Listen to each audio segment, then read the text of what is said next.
Welcome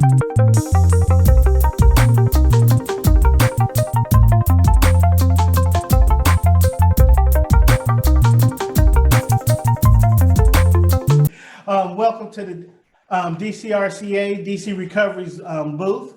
We thank you for being here today. We're looking forward for you enjoying our panelists today as we talk about recovery and recovery support services that we provide here in the community. I will turn this over to Chris Powell, our MC for the day. And thank you so very much, and hope you enjoy the expo and enjoy our presentation. Thanks, Mark. Really appreciate it. Good afternoon, everyone. My name is Chris Powell. I am the Recovery Coach Manager and Project Coordinator with DC Recovery Community Alliance, and it's an honor to be here today. This is our second session of the day. We did an intro about an hour ago, letting folks know who we are and what we do. And this one, we're going to have a second breakout session with some phenomenal guests that I'm going to introduce here shortly. The theme this year that we chose for DC Recovery is "The show must go on, recover, renew, rejoice." And the premise behind that is that the show must go on, because no matter what phase of addiction you find yourself in or what stage of change you find yourself in, life is a continuum. The only constant in life is change. So we know the show is going to go on, but how do we do it? And what we came up with is that the show goes on when we do it together. So whether that's as an individual, as an organization, you get to create partnerships with folks so you can be on this road as a team, as opposed to in isolation and trying to do it by yourself, because those of us in long-term recovery know that's not a successful model in terms of building some sustainability, which we're going to get into. Today, for the second session, the topic for our second session is After Treatment, What's Next? Building Recovery Capital for Sustainable Recovery Health. But before we get into the topic, I want to introduce a great panelist that we have on board with us this afternoon. I'm going to do a little brief introduction and just ask them to come on and say hi. And if they wanted to add something on to the resume I have for them, they can do so. The first person I have is, we have a certified peer recovery specialist. She's an Oxford House resource coordinator in DC and Maryland, which is a nonprofit network of over 2,684 internationally self-help recovery homes. And she's assisted in opening 43 in the DC, Maryland Oxford houses here in the metropolitan area. I give you all none other than Anna Jones. How you doing today, Anna? Hello, Chris and Mark. Thank you so much for having me. Again, my name is Anna, and I'm a woman in long-term recovery. And what that means for me is I haven't used a drink or drug since August 30th, 1999. And because of that, I'm here today to talk about Recovery Capital and how it has truly saved my life, and it's saving a lot of lives in the District of Columbia. So I'm honored to be here. Thank you for having me. Thank you, Anna. And Anna is also one of our esteemed board members, and we appreciate all the work she does for us here at DC Recovery. The next person I want to introduce is the clinical director with Charles County Community Resource Center. She served as a liaison for the workforce development with DC Recovery, as well as head up our anger management and double trouble sessions here on Tuesdays and Thursdays at DC Recovery. I give you all Dr. Marquita Duverney. How you doing, Dr. Duverney? Good afternoon, Chris and Mark. Thank you all for having me today. I'm actually excited about being here. And yes, when we're looking at Recovery Capital, you're absolutely right. We're here to provide information, share information. General background is around substance use and mental health with the federal government locally and nationally. But I'm just glad to be here to be able to give some information and share and also take back, information from those of us in the community. So thank you. Indeed, appreciate that. And she also heads up our co-occurring disorder sessions that we've been hosting here at DC Recovery, which has been phenomenal. And we appreciate that as well, Dr. Duverney. The other person we have on the panel is none other than the president of DC Addictions Professional Consortium, which is also known as DCRCA-TV. He's an adjunct professor at Bowie State, a retiree of the DC Federal Probation and Parole Office. And he also serves on the board of NADA, which is the National Acupuncture and Detoxification Association. And he hosts DCRCA's Men's Self-Help Group here on Wednesdays, which is a phenomenal session. I give you all Dr. Warren Leggett. How you doing, Dr. Leggett? Hey, thank you, Chris. Thank you, Mark. Glad to be here. You know my MO, you ask me, I tell you. I know that's right. Indeed, indeed. So what I'm going to do is I have a starter question and we can go around with all the panelists and they can answer just from your experience and what you've seen to be effective from your research is the first question I had down was how important is it to understand what recovery capital is? And if either one of you want to give a definition, I did some research and I can add on to it if necessary. But from your understanding, what is actually recovery capital for those that may just be coming into the rooms and not quite understand what that term means? Who would like to go first? I'll Go go ahead. first. And I know our esteemed panelists can, add on for this. I get excited about recovery capital because I know that one thing just didn't affect me as a whole. I needed everything. And when I look at the recovery capital, I can say for me as a person in recovery, I truly needed it to be where I am today because I just didn't need meetings. I needed connection with my family. I needed connection with healthcare. I needed connection with employment. All of those things, are part of recovery capital to make a person whole when they're, coming back into society, whether it's from reentry, whether it is from treatment. It can be so many avenues that you're coming back into society. And I just want to commend DCRCA because when it comes to recovery capital, you all are doing it. I mean, if a person is coming out of treatment or if they need help in the community, you're there. You're there to help them on any of those levels when it comes to recovery capital. So I am just, honored that we're talking about this because it's so needed. Because sometimes people think, okay, you've gotten your life together, you're clean, everything is okay. No, am I eating healthy? Is my physical appearance looking okay? The first thing when you get out of treatment, I know I was like coding the pain, I didn't want to feel. So the first thing that happened for me when I got out of treatment was my teeth started hurting. And I was like, what is going on, right?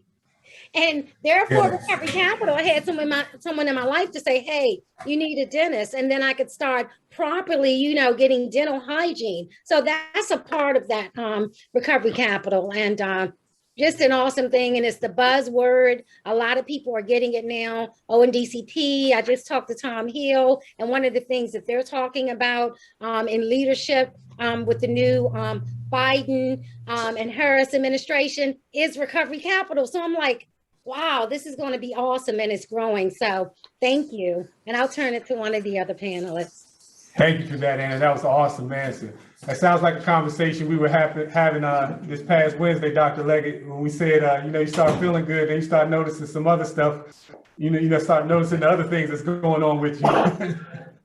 Exactly. All those things has been going on for a while that you didn't pay attention to because you was used, and then all of a sudden everything hurts you. It's an emergency. But just piggyback on what Ms. Jones stated was just that to me, the capitalist piece is more of a holistic piece for me because I think that when you're dealing with people holistically, you have to deal with everything, every aspect of them in their life, from eating to exercising to relationships to friendships to just everything, just a whole conglomerate of things that has an effect on their overall being. And so for me, that's what it basically means for me, is just that it's a holistic approach. And I usually take a holistic approach to just about anything that I do. I think it starts from people that are incarcerated. It starts before you are released. It should start 30 days before you get out. It should be something of that nature where you come into a reentry type system. And then from there, all these things are set up for you that needs to be done. And just to piggyback on what Dr. Leggett just shared, I kind of look at it as the hand, and I'm a visual person, and the core. So, when you're looking at the recovery capital, Anna, you are so right. You have to consider everything that makes up the human being. We're at home. That's what happens when you're at home. You get feedback. I apologize. But you're a human being, right? And so when we're here as a human being, we have so many things going on with us. And you think about, and I speak on an academic level, Maslow's hierarchy of need. And I think we've all kind of at some point been trained on Maslow's hierarchy of need. you can't leave one piece without the other piece. I mean, perfect point about the dental care, because dental care or the lack thereof can lead to chronic health care issues, right? It can lead to blood poisoning. We've had that happen to individuals in our community. So there are chronic health issues that eventually build upon other issues that were occurring. And Anna, you hit it on the nose. When you're looking at the whole person, and feeding the whole person and treating the whole person and working with the whole person, in order to move into full recovery, you got to treat everything about yourself. So excellent point. Yeah, great feedback from everyone. Really appreciate that. I was sitting here looking at, when I pulled up, I said, okay, let me see if I can understand myself what recovery capital is, because I understand capital, from a monetary sense, but and myself being a person in long-term recovery, is what is that actually, what are the tangibles that I need to look at in terms of building recovery capital for myself? And so one of the things that came up, it was the physical well-being, the mental well-being, and spiritual well-being, and self-determination. And I guess I would like to hear from the panel that self-determination aspect of building recovery capital. What has been your perspective on that as you notice peers and folks that are in long-term recovery being able to, that whole concept of self-determination? How have you seen that work as far as building recovery capital in the individual? Well, I can say, as again, I'm a woman in long-term recovery. For me, recovery capital, wow, just so powerful, and just, I was going through it and didn't even realize what's happening or was hopping from place to place with it. But the beginning for me was housing, right? And that's part of recovery capital. That is part of the one where it's physical and economic capital, because in recovery capital, you have human capital, social capital, physical and economical capital, and you have cultural capital that you want to touch. It's like a circle with it, right? So the first one that I was able to get into was housing. I can remember always missing out on that one when because reoccurrence is a part of my story, and I can always remember when coming back into that stage, I never really focused on the importance of being around people who were like-minded and doing the same thing that I was doing to get my life together. So, and I say that because Oxford House is recovery housing, and it's more peer-to-peer. So it's peer-to-peer, seeing people who are going through the same thing that I'm going through and pulling me up on my behavior. And I was like, okay, I needed that, right? I needed someone who wasn't telling me what to do, but was explaining to me, I've been where you are, and this is what worked for me. And then those suggestions, I'm taking those suggestions and I'm growing in my process. So housing is a major part of recovery capital for a person to start their journey, to get their life back on track. I know it was major for me, and not to have a time limit. So that's another thing that my recovery housing gave me. There was no time limit. It was like, okay, we're going to meet you where you are. Your process is your process. It's not like, oh, you got 6 months here and then you got to go.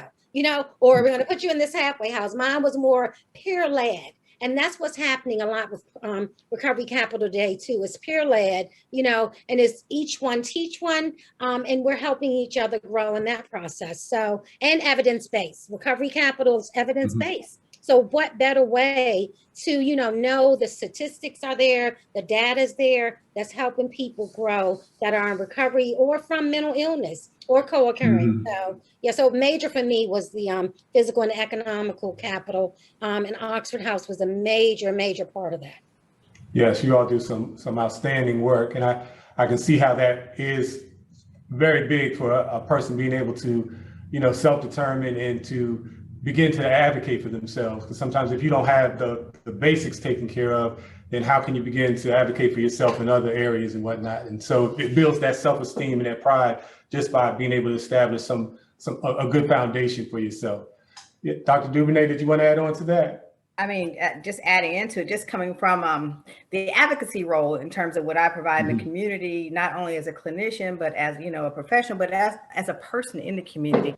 I accept the role of being able to support that process of recovery capital, because without those additional advocates and to build, and as you mentioned, Anna, when you're looking at President Biden and Kamala Harris, they're actually trying to create a recovery capital process. And that's something that we have to have in place. And I think we all have a role to make it happen. And we all have a role as advocates to support the entire process and not just say, I'm going to be hands off. We have to look at how can we give back. And that's part of what I do. Not just, as a person in the community, but professionally, teaching, working, but even as you mentioned earlier, Chris, working with the co-occurring and Double Trouble, which is one of my favorite programs to support and provide advocacy and provide training on in the recovery community. My goal is to give the tools.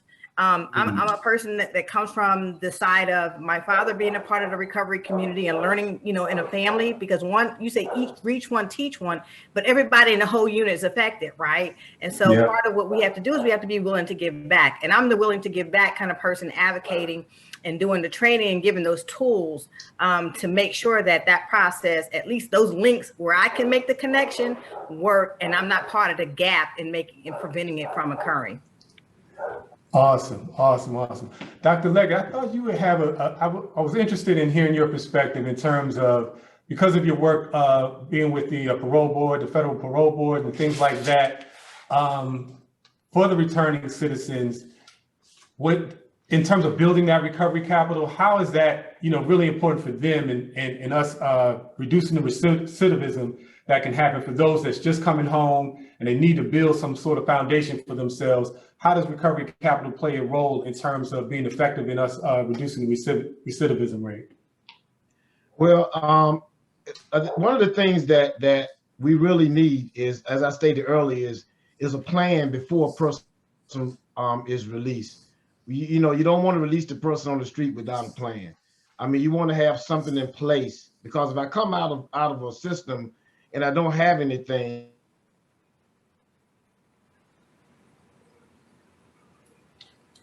Is Dr. Leggett still with us? Yeah, he froze. I think he might have froze up. We was getting good with that. Can I jump in to see? Yes, go ahead, Dave. You want to jump in till we get Dr. Leggett back on board? The first thing that I really want to do is take care of my needs when I come out. And if I don't have some way to do that, or somebody to help me, and I start feeling kind of hopeless a little bit, then I'm gonna do what I got to do to take care of my needs. But I think if I have something in place, and you mentioned it earlier as well, Chris, physical, spiritual, and mental, I need to have that perspective of my life together as well. So once I start getting that thing together, and as Anna's mentioned earlier, and she kind of pretty much detailed the meat of all of those things, that details the physical and the mental and the spiritual part of getting yourself together. I think that just having something in place, which is what we're looking at right now in Charles County, something that we can go in and talk to these guys. You got to find out what people need, find out what's missing, find out why they went the way they went. Things happen in people's lives that cause them to use or do different things. And it's not always the same thing. It's not always the same situation. So you need to address those situations accordingly, as opposed to putting everybody in one box and saying, okay, we're going to treat everybody like this. They're going to come out. Everybody's going to be here. Some people don't need the same thing that other people need. And we need to kind of get around that and assessing what people's needs are and kind of providing those things in a timely manner is what I would think, to kind of reduce the risk of recidivism. Because again, as I stated, if I come out, if I need to eat, and you don't have a place for me to eat, I don't have a place to stay, then I'm gonna figure out a way to do it, whether it's good or bad, illegal or legal. But I'm gonna have to do that, But I think that's what we need to start at right now, is providing those basic needs for people when they come out or when they need help. Indeed, thank you. That's great feedback.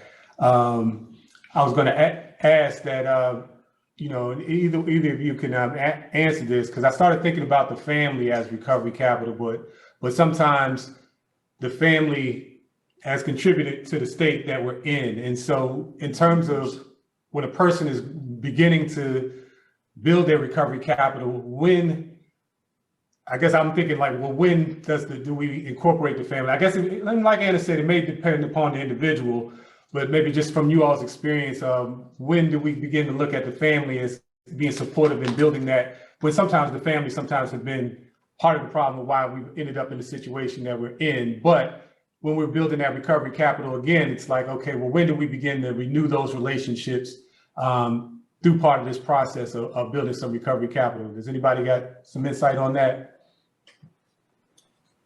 I don't mind sharing a little bit about the conversation about when and where. Again, okay. It's person-centered. It's a person. When is that person ready? But then again, the family also have to be ready to receive the person, because if the unit is going through the same challenges, going through the same addiction, sometimes the time is not right when the client or the person is ready. And I'm coming from the advocate standpoint, but it's when the family can also be ready to receive the person. So it kind of works both ways, right, Chris? You have both sides that are connected. But then again, it's how do you marry the two? And it's no different than developing a relationship. You have to go back to the table and look at how can we redevelop the relationship, and that we're not going to start from where we left off, because sometimes it's not best to start from when you left off. So I think, again, coming from that clinical advocacy standpoint, there is when the person is ready. It's when the family can be ready, because everyone may not be ready at the same time. And I think that's so important that we listen, take in the information, and we then start having the conversations, whether it be in the home or outside of the home somewhere else, because sometimes the home is not the safe place to be. Right. So I think it's twofold, and the responsibility falls on both sides. Right. But the conversation can start. It may not start in the home, though. Indeed. Indeed. Anna, did you want to? I agree with everything that Dr. Duverney is saying. But at that point, when you said, Dr. Duverney, when you said everyone is affected, that just was like, boom, right in my heart, because that's real. Because everything, and I can speak from my viewpoint. So it just didn't affect me. It affected everybody around me. And I can remember always saying, why you all like that on me? I ain't doing it to nobody but myself, why my mom's up there crying, right? Because she's like, this girl just doesn't get it, and she's expecting these big things from me. And at that part of my life, but she needed to grow too. Even when I got better, my mother was still feeling, oh my God, any day now she could, so she needed to get help too. And that's part of that recovery capital, not just letting that person wait for years, like, okay, they may be okay now, but in that process of doing it together. And even in doing it together, I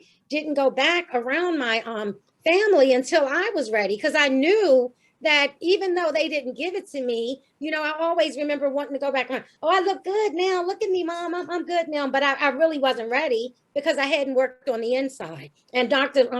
Leggett talked about the holistic point, and it's just so important.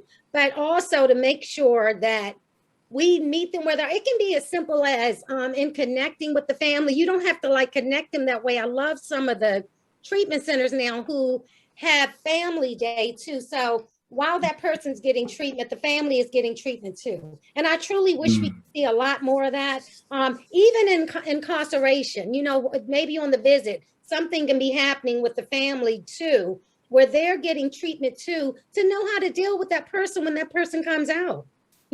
So they're getting the help on that side too. And we're filling that circle. So we need to see some things like that and get more creative in those ways. Because connection can be sending a letter, just calling the family member on the phone. Right. You don't have to, go to them. It was easy for me to just be calling Mom before I wanted to go back and see her. So yes, a lot of ways to connect. But it needs to happen while that person is both those people need to be getting help.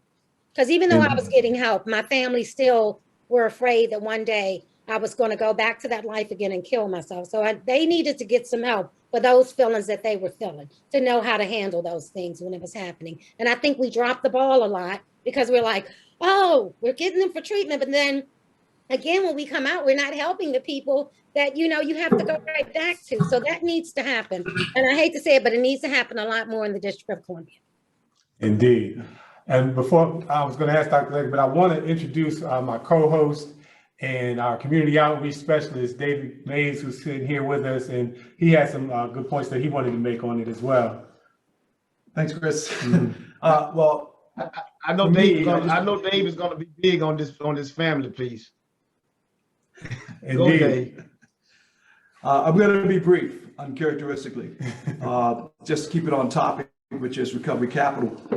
For me, growing up, I was an undiagnosed ADHD kid. You know what I'm saying? And lots of kids are, they get medicated. I was in my 50s when I was diagnosed, so I had done a lot of damage to myself because when I was growing up, didn't have a parent around. My grandparents were older as I was growing up. That's who I grew up with.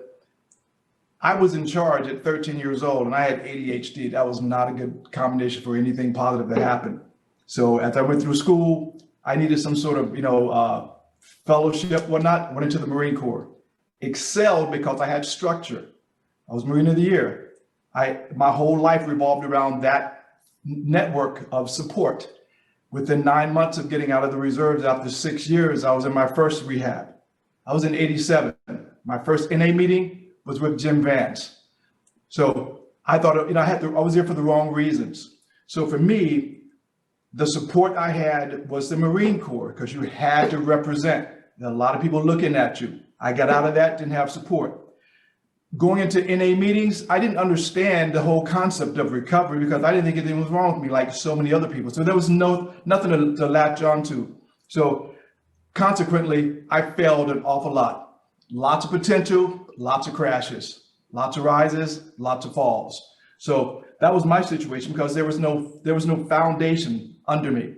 I got clean because my job told me to. I got clean because my family was concerned about me. I did what I was supposed to do, but there was no support, there was no foundation. So for me, when I look at the work that we do now and I see people just like me getting out of detox centers, returning citizens or doing other things, I understand that they need to be clean. I understand that they need to have structure, but the bottom line is you have to give them this foundation, like you're saying. Is that family support? Is that recovery support? Is that a coach attached to them that actually is leading them through that process? So just because you get home, great, everybody's happy to see you, but you're not taking care of a lot of business that needs to be addressed. And so for me, like now, look, so that's what, 87 is when I finished my first rehab. What is that, 34 years ago? In 34 years, I've never been able to put more than 5 years together of sobriety. And that was after I got diagnosed with ADHD, where I was getting support because it just didn't mean anything to me. I didn't understand the bigger picture. So lots of times, for me, I'm totally open about talking about the mental health aspects of recovery. Because in my mind, if you're taking substances off the street from somebody you don't know and you're putting it into your body, you've got a mental health issue. I don't want to say you're crazy. It's an issue. So that's how I like to address things, get real fundamental. And for me right now, working for DCRCA, having worked with RAP Incorporated, where I put that when I got that act together, this structure that I have now is you. The structure that I have now is giving back and being open about my problems, because one of the biggest problems I had is I didn't look like I had a problem. I didn't sound like I had a problem. I remember the first time I went to DC Detox to go into recovery, I walked in the door because I jumped in the shower before I went there. They thought I was there for a job. They gave me a job application. So in other words, the appearance can sometimes be your enabler. You don't look the part. You know what I'm saying? And a lot of people just, give you a pass on that. And that's the worst thing that can really happen to you. So for me, the structure I have right now is being here, being in front of people that I call eagles. I just created a website called Friends and Eagles because somebody told me that I was kicking it too much with chickens. You got a lot going on, but you're hanging around with people who have no desire to do anything positive. You got to change your environment, change the people you interact with. And I call you people my eagles, friends and eagles, because we're soaring, we're trying to do something, trying to go someplace. And that's a network, that's structure, that's support. That kind of stuff will keep you up, off the ground. So that's it. Awesome, David. Thank you. Awesome. Dr. Leggett, you want to add on to that? Add on to this part of the conversation? I think Jamie might have had a question first. I think she was clapping. Oh, okay. You're telling me to stop talking. Basically, it's covered. And I was going back to what Ms. Jones was saying. A lot of times, the family has to be prepared for you to come back home, because again, they have to have an understanding of what addiction is. Because the mere fact that they're always sitting on edge every time you leave the house, wondering if you're going to use again. Yeah. Every time they want to go everywhere you go, they want to be with you because they want to make sure they can keep you from doing that because they're proud and happy of what you're doing, and they're afraid. They're really afraid a whole lot, and so that's the issue. The family can be a good thing or a bad thing, but either way, both have to understand what the addiction process is all about. Indeed, thank you. See, we have a hand raised.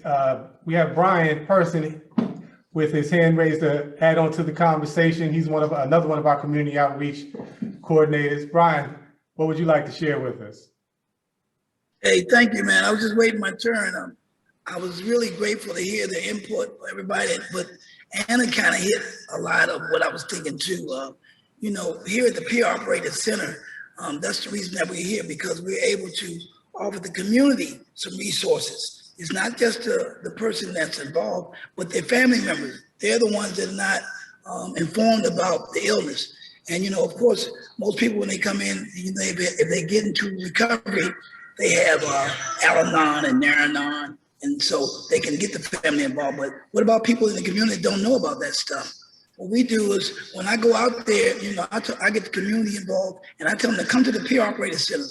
We have Dr. Duverney, you got anger management, we got the men's group with Dr. Warren Leggett.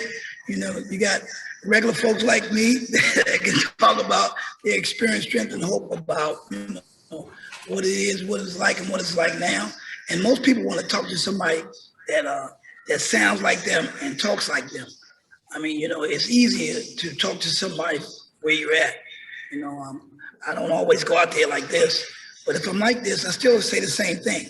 It doesn't matter, you know. And so I'm grateful to know that because we have folks that have years of learning experience. I've been in the recovery arena over 25 years, and so I have some input, you know, and I try to share as much as I can when I can. Thank you. Thanks, Brian. Appreciate that. And Duvernay. Dr. Duvernay? I just want to piggyback a little bit on something you said earlier about perseverance and being ready, self-determination. And both Anna and Dr. Leggett and Brian hit on this. It's about that self-determination and that willingness to want to move forward. David even mentioned on this, moving forward, but how do you move forward? You know, you move forward with sometimes with that support, and I call it again with that hand, that's an extra appendage that may be out there that provides you the extra support. And that is part of your capitalism. I mean, your capitalism. It's about how do you expend it? You're spending time, you're spending effort, you're spending your energies to be part of the recovery community. But the thing about it, again, is how you not only bring in that capital, but how do you spend that capital and make sure that you're not expending it to the point where you empty your own bank, right? Mm-hmm. You empty your own bank and you forget about yourself. But that self-determination, that self-perseverance is so critical to the movement of and the willing to stay within and stay on that pathway towards recovery. Yeah. Thanks, Dr. Duvernay. I see we have Demetrius Jones with a hand up. Would you like to add on to the conversation, brother? Yes, how y'all doing? I wanted to piggyback off of a lot of what everybody was saying, but I wanted to try to make a clarification to the people that may be watching and to the peers in the community that may have a different circumstance, because I feel as though I may be able to communicate to them, in particular, the person who's listening. I want them to know that your situation may not be identical to the situation that Dr. Leggett or Dr. Duvernay or some of the other panelists have cited as far as your family support system or other forms of support or resources or things of that nature. I'm your brother, right? She's your sister. You have a family here at this Peer Operated Center. So don't think that your support is not going to be here when you get released. When you get released, you got a full staff of brothers and sisters and peers that been through what you've been through, understand your language that you're speaking, and can communicate to you in a way in which you understand, right? Because I know just from listening to the panel that some of the things just don't apply to some of y'all guys out here and women out here in society. You don't have a family to come back home to. I want you to know that I'm here for you. Mozelle's here. the team, Anna, everybody is here for you. If you don't have the resources, we are your resources. We are your recovery capital. We will build the bank up for you. That's right. We holding it for you. We saving it for you. We need you to come pick it up. We got a bankroll waiting for you of recovery. A bankroll. Come out here and get it. I'm talking to you. You know who I'm talking to. Y'all get out the streets, right? Stop committing crimes. Stop using drugs. Care about your daughter. Care about your mother. Care about your brother. Be a good son. Be a good father. Stop using. Come get the help. Get the team. It's a whole team of brothers and sisters that understand you, understand what you need, understand what you want, and they gonna save your life, and they putting their life on the line to do it every day. And that's why I'm here, and that's why I love them, and that's why I love y'all in the community. That's what I got for you. Thank you, Demetrius. That was awesome. Awesome, awesome, awesome. Moselle? Hi, everyone. It's good to see everyone. I appreciate y'all so much in the wealth of information that you all shared today.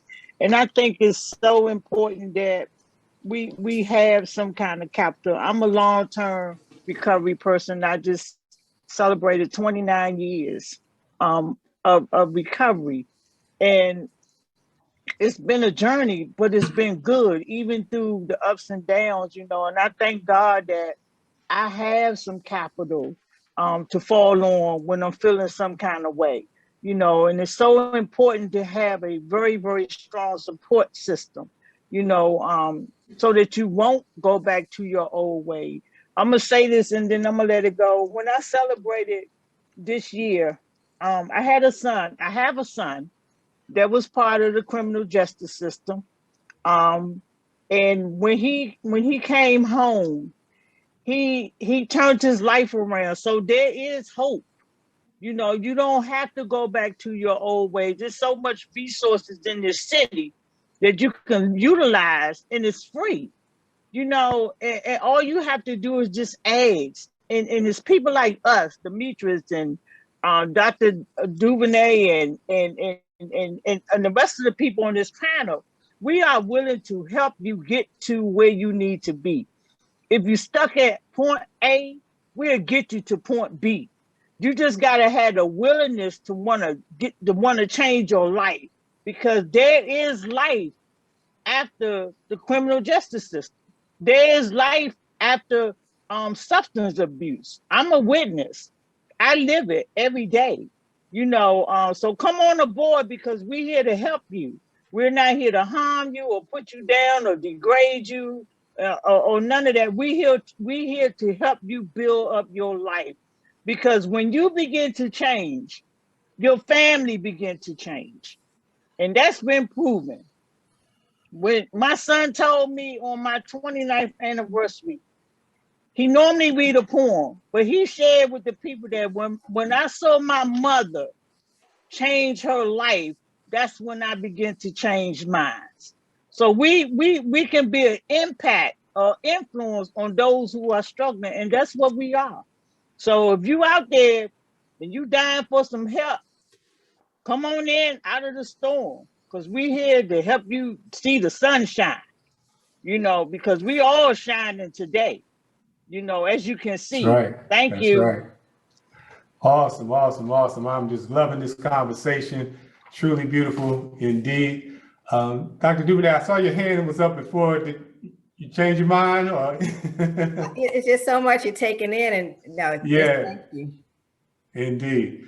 Well, it was something as I was sitting here thinking, I appreciated what everybody was saying, and what came up for me was I was wondering, is there something that people can mistake for recovery capital that may not necessarily be it? And the reason I ask that is because I know, like, sometimes you're getting yourself together and, you find a place to live or whatever, but, you're thinking about that man or that woman, let's keep it real. You're looking for that companionship in some kind of way. You know what I'm saying? And you feel like as long as I got that special somebody, everything gonna be all right. So I don't mean to be messy or anything like that, but I want to keep it real. Like Demetrius was saying, it's a lot of people that may feel like that. So is there anything that we can mistake for capital that may not be the best thing as we begin our road to recovery, or, you know, right after treatment that we want to be mindful of as we begin our journey? Anybody can answer. Go ahead, Dr. Leggett. Quickly on that one. You just stated a relationship that you're not ready for. You know, be very toxic. You know, love can be blind. So, you know, what you think you're ready for and what you think that this person may be able to help you do, it may backfire. It may go okay for a few minutes, but again, it may backfire. And not just with the relationship, but someone can give you a job that you're not ready for. It could be a job making more money than you ever made before in your life. You know, and that's how they figure, if I got this money, I can do all these things I need to do. I can get me a place to stay. I can get me a car. I can get me some clothes. I can get me the bling bling I need. I can get me all this stuff that's gonna make me feel good on the inside. But all of those things don't always work. That job, first thing you do when you start getting that paycheck, you get a car and you start hanging with the wrong people and you back off to the races. So just touching bases slightly on that, because a lot of the questions we talked about here, each question almost can be a session by itself. Yes, indeed. You know how we do on Wednesday. You know, we get on Wednesday and 30 minutes turn to an hour and an hour turn to an hour and a half. And we look up at the clock and we like, oh man, we way over, because we don't stop until we're done.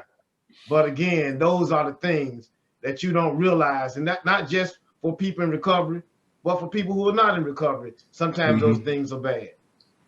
You know, Dr. Leggett, I just want to share that real quick, just to follow up. You know, I basically was in my mid-20s when the crack epidemic hit in DC. So I lost a lot of friends to the epidemic, and then who decided to become dealers. They went to jail for a few years. And when they came home, they wanted to get that life back. Even if they weren't dealing, they wanted to make up. So they got the job, they got the house, got the car, and they were trying to create some sense of self in those things. And I used to do the same thing. So for me, like now, if you don't have a relationship with yourself, if you don't appreciate who you are when you wake up in the morning, that bling don't mean a thing. It's just a cheap substitute. So for me right now, I just try to keep it right on purpose, keep it real simple. I don't try to live a day at a time. I try to live a minute at a time now. And that has brought me so much peace. And, you know, because I don't worry about what's happening 2 hours from now, because I might not be alive 2 hours from now. But right now, I'm talking to a lot of influential eagles. This moment right now is meaningful. I don't know what's going to happen tomorrow. So if you stay right here and appreciate what you got right now, then you'll get there eventually 1 minute at a time. So that's my mindset. That just, when I wake up in the morning, I just thank God for the fact that I'm alive. I don't care what is coming. This moment right now is all I've got. You know, just like recovery. You get it 1 minute at a time. And then that minute turns into a day. And I said this before real quick, it's 24 hours in a day. If you try to project what you're going to be doing a couple of hours from now, you got 24 chances to get it right. But there are 1,440 minutes in a day. You got a lot of opportunities to get it right and a lot of minutes to share with other people. So that's what gets me through the day right now, 1 minute at a time. I hear that, brother. Brother Brian, you want to share? Yeah, thank you. You know, I was thinking, you know, I had a mentor, and when Oh, I'm sorry, Brian, you're on mute. You got on, you're on mute, Brian. I might accidentally. Sorry. My apologies. Thanks. Hey, you know, when I started working in the recovery arena, I had a mentor, and he used to always say, Brian, healthy people talk to people. I said, what do you mean about that? He said, but first you got to get healthy. You know, because, you know, he would say, you know, why don't you mind your business? But he said, first get some business. You know, so it was a lot of things that I needed, you know, to find out what was needed when you first come in. And if you're unhealthy, these what was the topic about? What did you say, the currency? I forgot the name of recovery it. capital. What's the topic? Chris? Yeah, recovery capital. Your recovery capital. Recovery capital usually seems like things. It's like gold jewelry. It's like clothes. It's like a bath. You know, like walking around. You know, and looking one way, but all you're doing is talking clean and living dirty. You don't have any substance. And so what we do is we help you get some substance here. The Peer Operator Center is for people with like causes. And we meet you where you are. When you come in the door, you're part of us. We don't say, well, you know, what do you want? What can we do for you? You already know what you want. If you come in the door, we know what you want. We can see. And so what we do is right away say, what's your problem and how can we help? That's the simplest thing you can say to somebody when they're on the street. What's your problem? How can I help? As a matter of fact, sometimes you want to, if you see somebody walking towards you, you ask them, how can I help you? Don't wait and make them feel uncomfortable. They got to ask. You can see if they're sitting on the ground, they haven't eaten, something's going on. Maybe you should go to them and say, hey, can I get you a sandwich on the way out? You know, we walk around people all day long and we see people in trouble. And some of us just go right on past in the door and walk on through. And they have that same problem that a lot of people have. And that's isolation. Isolation brings on depression. And every year it gets deeper and deeper to the point where you don't even want to talk to anybody because they don't understand. We're here because we know and we understand. All we want to do is pull out that olive branch so you can reach out for it. And once you reach out for it, we're going to pull you in. But I'm so grateful to know that we have a group of panelists that are not only informed with the information, but some folks have some educational variety information. Because sometimes, you know, you can't tell me it's cornbread and I smell biscuits. I need to see some evidence. And so sometimes, you know, once I talk to you, I need to see, can you show that to me on paper? You know, when I put my money in the bank, I want to see what interest is on it. Don't just tell me it's okay, sign right here. You know, so we give folks hands-on, tangible evidence, and we show them, we walk them right through it. It's real easy. Just come on in, let us help you. Like they told me, let us help you. Thank you. Indeed. Thanks, Brian. Moselle, before Moselle talks, I'm sorry, Moselle, I just want to let the people know that I do see the questions in the chat, and we'll get to that in just a second. Go ahead, just real quick, before you guys leave, if you want to exchange information with each other, if you send a message and you make it to everybody, you can go to the message thing with those 3 bars. You can copy every message. So if you guys just put that in there, you can copy all that message and just download it to your, you know, a notepad or something. FYI. Thanks, Brian. Moselle? Chris, you know, that was a good question. And I know when I came into recovery, I was told that not to get in a relationship because I didn't know who I was, you know, and it took me a minute to learn who I was because I had wore a masquerade for a long time. I had so many masks, you know, and I had to figure out how to get healthy with myself. And Brian said it, you know, unhealthiness attracts unhealthiness.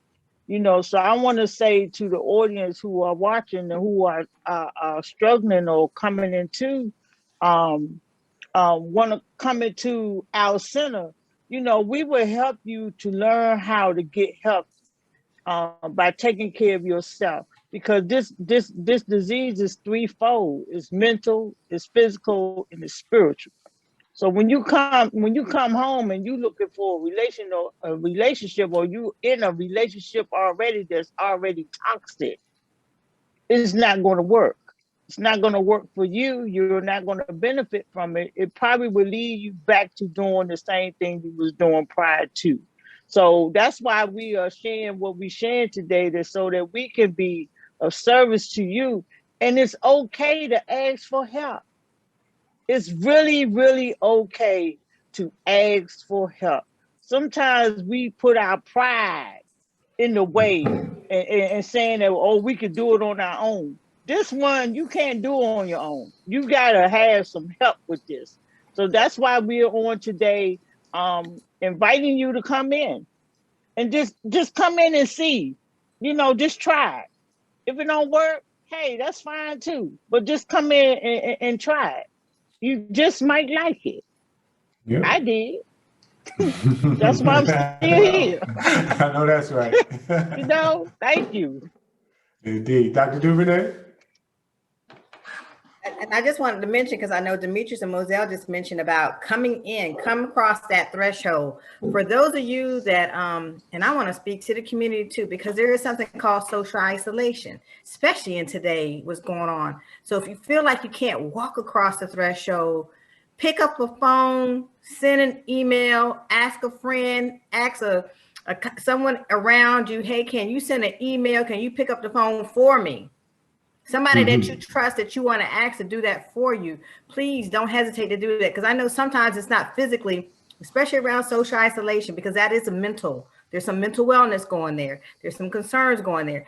There's a level of fear that may come into your heart and says, I'm not ready. But you know what? You can pick up a phone, send an email, send a text, ask a friend to help you get across that threshold to get in. And when you get in, as Demetrius and Moselle and everyone was saying, we got you on the other side. Brian was saying, once we get you in, we got you. So I encourage as well, is if you can't walk across, work with somebody that can get you across. And it's okay to reach out. Indeed, indeed. One of the questions that was in the chat, and so anybody that's on our panel can answer this, but the question was posed is, can we develop a school-age curriculum? And I'm assuming that the question means is, can we develop a school-age curriculum about what we're talking about in terms of building recovery capital? And I think that'll lean into the prevention side of things. Well, even though we know some of us have started, really young as well on this road, but what are y'all thoughts on developing a school-age curriculum around this topic? I'm going to say, I love that. That's a great question. And what's coming to my mind is be proactive. We want to connect. Everybody wants to connect. Really what we want is connection, and I've truly learned that as a person in recovery. What I really wanted when I was going through all those things was connection. And it took me a while to learn that until I truly worked on myself.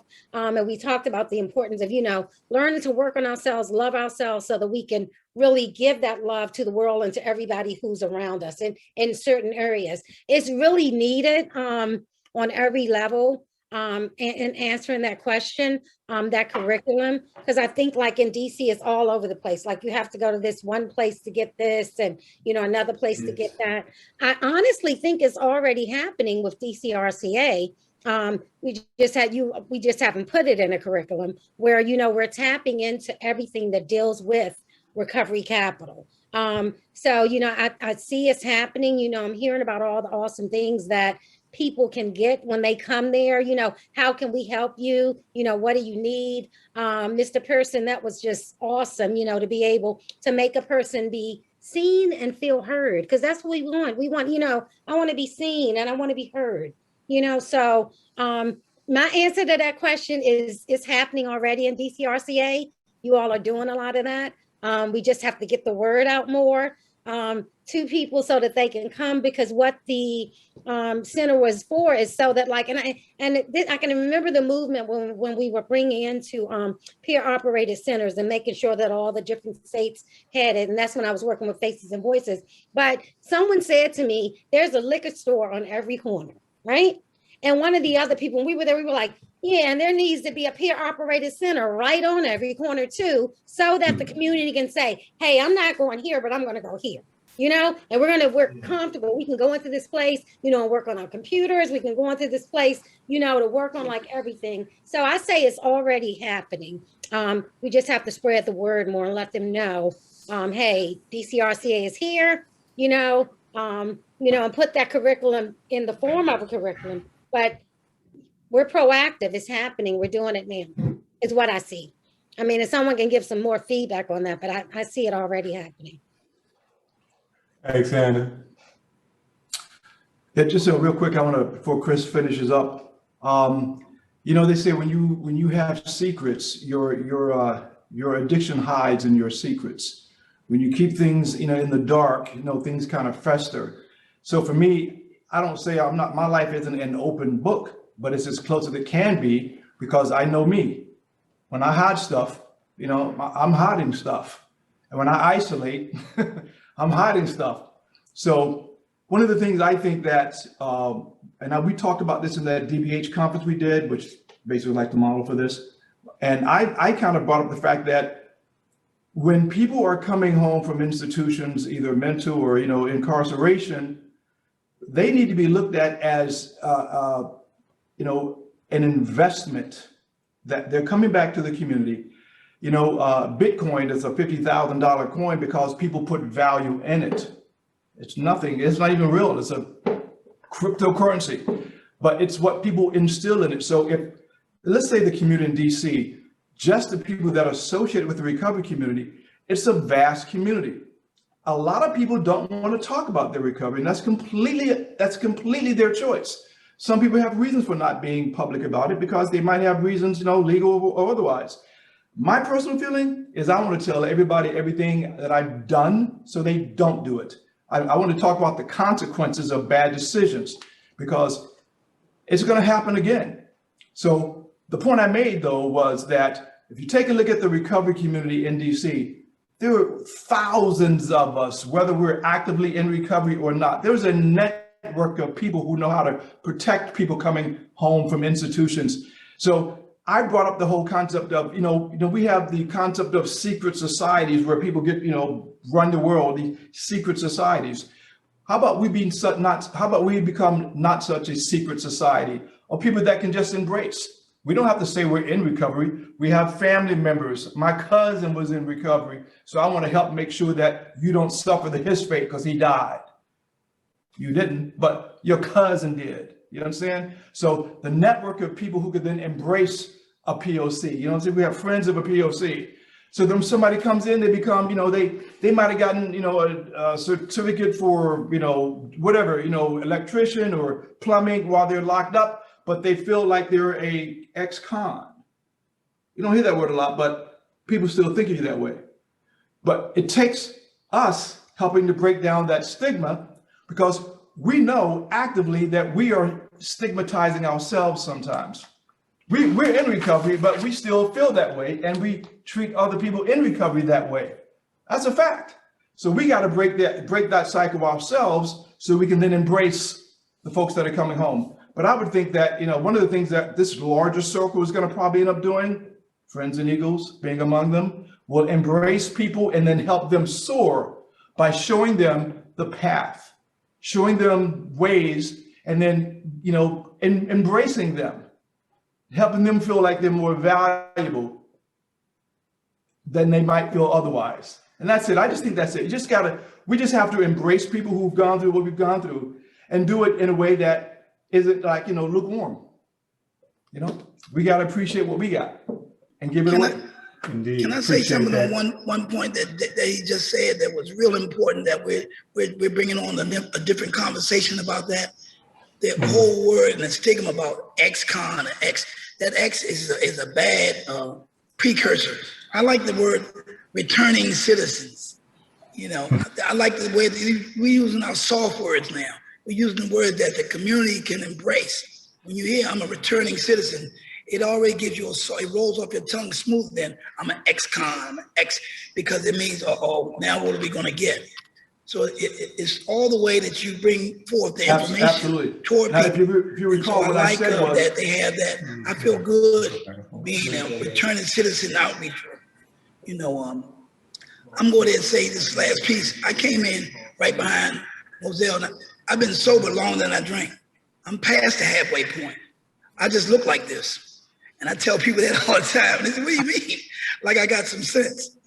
But because what happens is once you get in, you surpass where you were, and then you go beyond.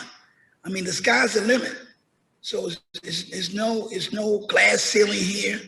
When you get to where you need to go, you can just keep right on going. And if you reach for the stars, if you reach for the moon, you can still fall amongst the stars. Thank you. Indeed. Thanks, Brian. Really appreciate that. Before we about to wrap up this session, I'd like to ask if the panelists have any parting words for us and have any last thoughts that they wanted to share before we wrap it up. Y'all done an excellent job, by the way. I think we've done a lot. Go ahead, Dr. Chris. Leggett. I'm sorry. I would just like to say to any of the guys that are out there that they may listen to this later or what have you, and if they are free on Wednesday, from 3 to 4, or even from 3 to 3:30 or 3:30 to 4, just for a few minutes to pop in, you can come in and you can get your capitalism. We got plenty of support. Every Wednesday. It's good as gold and platinum. Come on in and get you some, because it's real. So I challenge any brother out there, even if you're not in recovery, to chime in from 3 to 4 and see what's going on. Thanks, Dr. Leggett. Bring your bulletproof vest. And can I say something, Chris? This is to the ladies, because we gotta realize we got returning citizens as females, also, and we can't leave them out. And I want to offer them to join us on every Friday. That's right. For the Roselle froze up. She was promoting the self-care for women's group. The women's group is on Fridays from 1 to 2. And she heads it up at 1 o'clock. It's a phenomenal group. You froze up a little bit, Moselle, so I was letting them know that the group is on 1 o'clock on Fridays, self-care for women's. And you're doing an awesome job. And Chris, I just want to chime in at one point, just real quick. We'll be doing the co-occurring, the Double Trouble. Double Trouble is a peer-led co-occurring group. I train you how to do the Double Trouble. I am not going to lead the group because I'm a clinician. I just will train you on the materials and hand the materials over to you to share with the community. So it is for those that are experiencing co-occurring, do a diagnosis, gives more information, and it helps the community, the group, to work within themselves and to open the door and talk more about the mental wellness piece, because sometimes we can shy from that. That it can be a shying point, but that's part of it. So I will provide the training. I will hand it to you to get into the community, and just encourage those, once you start the co-occurring Double Trouble group, come on in, learn. I'll give you the materials. I'm a tool giver. I'll give you the tools, and I say go for it. DIY. Well, now that the floodgates are open, let me throw in that COVID timeout meeting on Tuesday at 2 o'clock. They'll bring plenty of food for thought.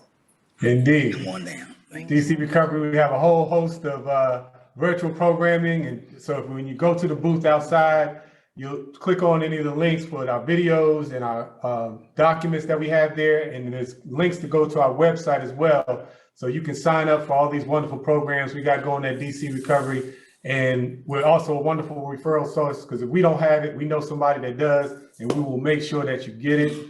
I want to thank our panelists and give everybody that is joining us today a round of applause. You all have done great. I want to let everybody know that our next session will be at 4:30 p.m. today, and it's going to be, the topic is the importance of recovery throughout the continuum of care, recovery during the pandemic and the current state of opioid epidemic. We have some phenomenal panelists, Dr. Dupont and Johnny Allen, and Dr. Duverney is going to be on that one as well and whatnot. So we look forward to you all coming back with us and joining us for that session. With that in mind, thanks everybody for being here, and you all have a wonderful afternoon. Hey, thank you again. Have a wonderful afternoon.